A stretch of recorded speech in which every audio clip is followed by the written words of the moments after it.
It was a dark night when I woke up to my phone displaying a notification saying that the Android 10 update is here.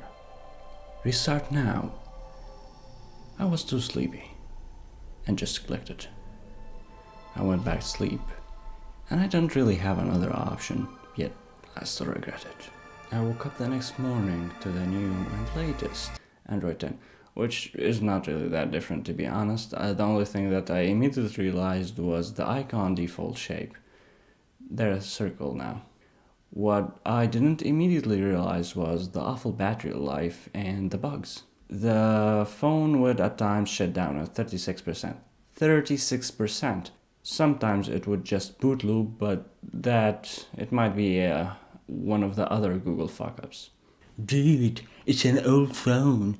It's normal for the battery to die. Yes, it will die, but it was working fine before the awful update, and yes, I'm still using a 3-year-old smartphone, sue me.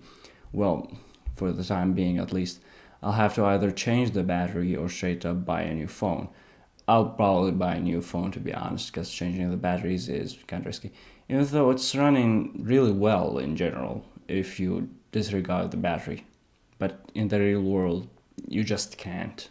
You can't just take a power bank around with you at all times, unless you're a weirdo like me. I sometimes have two on me. Anyway, the Pixel is now dead in terms of updates. Its third anniversary was on October 20th, 2019.